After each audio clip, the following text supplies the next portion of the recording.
Bienvenue, c'est Alexine Delinoucha, j'espère que vous allez bien les amis. Je partage avec vous aujourd'hui une recette de souris d'agneau fondante accompagnée de polenta aux champignons.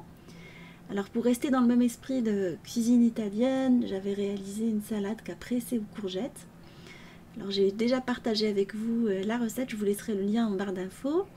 Et j'ai réalisé également un dessert crémeux à la fraise avec de la mascarpone. Vous trouverez également la recette en barre d'infos. Découvrons la recette du souris d'agneau fondante accompagnée de la polenta aux champignons. Alors j'ai pris une souris d'agneau dans un premier temps et on va venir l'assaisonner. Alors je vais venir saler et poivrer la souris d'agneau avec du gros sel, avec du poivre également, et je vais mettre une petite pointe de piment d'Espelette, mais vous n'êtes pas obligé de faire pareil que moi. Moi j'aime bien le piment. Et vous frottez bien la souris d'agneau sur tous les côtés. Alors vous pouvez mettre 2 souris d'agneau, de petites ou une grande. Et on va venir dans un couscoussier ou un cuisseur vapeur. Alors j'ai versé l'eau dans le bas, puis j'ai disposé dans la partie haute des oignons en lamelles. On va disposer également des gousses d'ail, du thym. Alors vous pouvez rajouter également du laurier et des feuilles de romarin. Alors vous pouvez mettre les herbes que vous aimez. Moi, je trouve que toutes ces herbes là qu'on trouve en cette période de l'année parfument l'agneau. L'odeur de l'agneau est assez forte quand on met ces herbes là. Ça cuit très bien et ça parfume. Alors on va couvrir hermétiquement une fois qu'on a disposé la souris d'agneau par-dessus les herbes et l'oignon. Alors j'ai mis du papier cuisson et je vais venir mettre par-dessus du papier aluminium. Voilà, comme ça la vapeur elle va pas s'échapper et la viande elle va bien cuire à la vapeur. Alors je vais les laisser cuire pendant 1h30.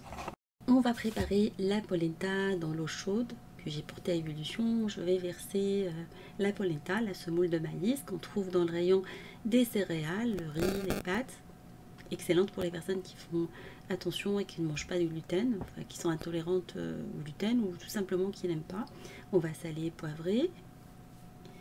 Et par la suite, on va laisser cuire environ 5 à 6 minutes sur feu doux en mélangeant régulièrement à l'aide d'une spatule en bois jusqu'à ce que la polenta soit cuite. Après, on va incorporer le parmesan et le beurre. Alors on ne voit pas mettre le beurre, mais je l'ai mis en même temps que le parmesan et on va laisser cuire rapidement 1 minute supplémentaire. Voilà, elle est maintenant cuite.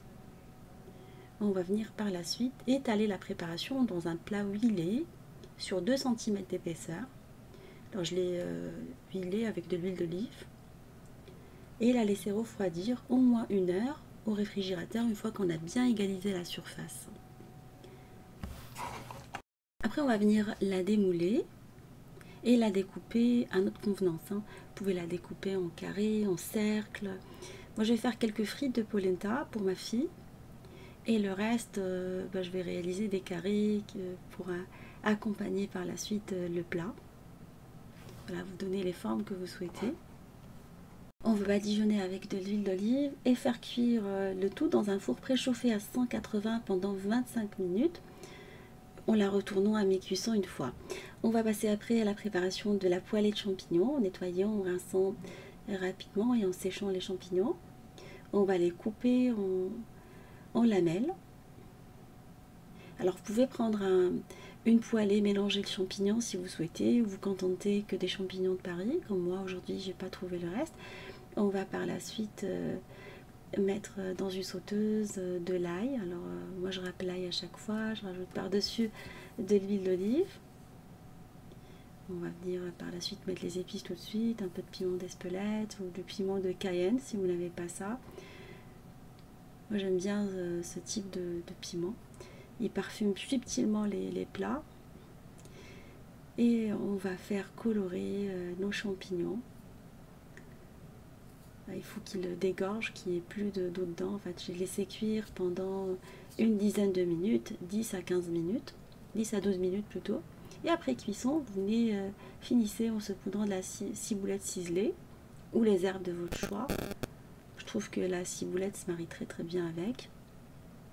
Surtout qu'en ce moment, on a de la ciboulette dans étals de marché, vous pouvez en profiter pour les réaliser. Voilà, l'agneau il est mi-cuit, on va venir découvrir le plat.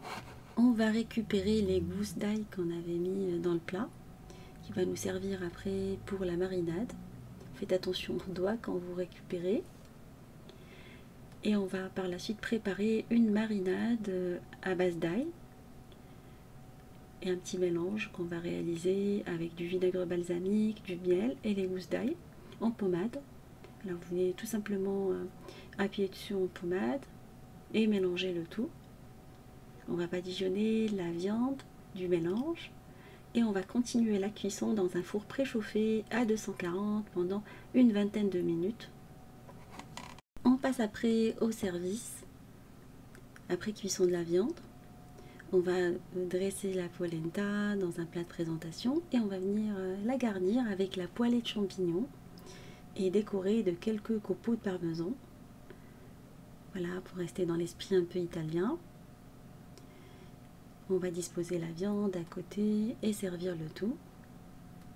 Voilà, la viande, moi je l'ai laissée vraiment bien cuire, j'aime bien la viande bien cuite, mais après sinon vous pouvez adapter le temps de cuisson en fonction de vos habitudes alimentaires. Voilà, ma recette touche à sa fin, j'espère qu'elle vous fera plaisir et fera plaisir à vos familles. Je vous fais des gros bisous d'amour, merci pour vos messages d'encouragement et on se dit comme d'habitude, on se retrouve sur la cuisine des Nouchas avec des nouvelles recettes, un nouveau voyage culinaire et à bientôt.